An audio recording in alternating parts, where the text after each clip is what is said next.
அன்புள்ள அன்புள்ள தமிழ் நெஞ்சங்களே, நேற்று ஒரே நாளில் தமிழகத்தில் 3 வன்முறை காட்சிகளை நான் டிவியில் பார்த்தேன்.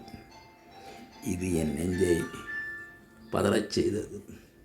சென்னையிலே கண்ணகி நகர் என்னும் பகுதியில் குற்றவாளிகள் காவல்துறையினரை வம்புக்கு இழுத்து தாக்குகிறார்கள். இது மிகவும் கொடிய செயல். அடுத்தது, கும்பகோணத்திலே அரசு ஓட்டுநர் நடத்துனரை பேருந்தில் ஏறி சில வன்முறை கும்பல் அடித்து நொறுக்குகிறது. இது என் நெஞ்சை உலுக்கிவிட்டது.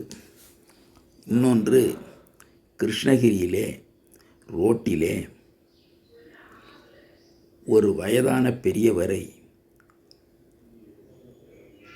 அவரின் உறவுக்காரன் பெட்ரோல் ஊற்றி கொளுத்துகிறான். இதை ஊர் மக்கள் வேடிக்கை பார்த்து கொண்டிருக்கிறார்கள். தமிழ் மீடியா இதை மிகவும் சந்தோஷமாக ஒளிபரப்புகிறது. இதை நான் கேள்விப்பட்டு இதை நான் டிவியில் பார்த்து மிகவும் வருத்தப்பட்டேன். இதை போன்ற காட்சிகள் இதை போன்ற நிகழ்ச்சிகள் இனிமேல் நடைபெறாமல் இருப்பதற்கு நான் விரைவில் பொதுமக்களை சந்தித்து ஆங்காங்கு அமைதி குழு ஏற்படுத்துவேன்.